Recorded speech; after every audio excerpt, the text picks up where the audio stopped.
All right, let's get straight into this question.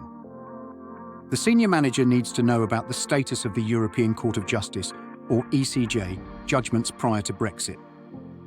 Specifically, they're asking whether these judgments still hold up in UK law. In other words, do UK courts still need to follow them, or can they now ignore them entirely? Now, to answer this, you could begin by setting the stage. You might want to give a brief explanation of the ECJ's role before Brexit. The Court of Justice had significant influence over UK law, as EU member states were bound by its rulings. An example could be the ECJ's role in employment law, where its judgments impacted the way UK law approached workers' rights and protections. Next, you could consider explaining what's changed post-Brexit. The European Union Withdrawal Act 2018 is key here. This act effectively froze all EU laws and ECJ rulings in place as of Brexit Day in 2020, meaning that while ECJ rulings up to that point still technically apply, UK courts are no longer bound to follow any new ECJ decisions. This means those pre-Brexit judgments are still good law, unless or until UK courts or Parliament decide to change them.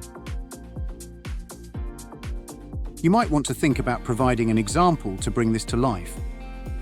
For instance, take a specific ECJ case related to data protection, something like the right to be forgotten. Before Brexit, this was a requirement for UK businesses. However, since leaving the EU, the UK courts could potentially diverge from this principle if Parliament or a UK court decides it's no longer appropriate.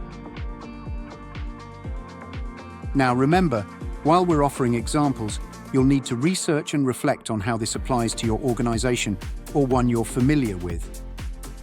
The marking criteria here require you to demonstrate a strong understanding, so it's essential to include clear, relevant examples and back them up with references.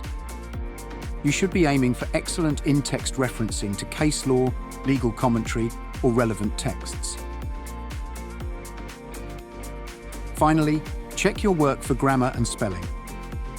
Your answer should be clear, logically structured, and directly address the question. A strong response will be concise but thorough, showing both depth and clarity in your explanation.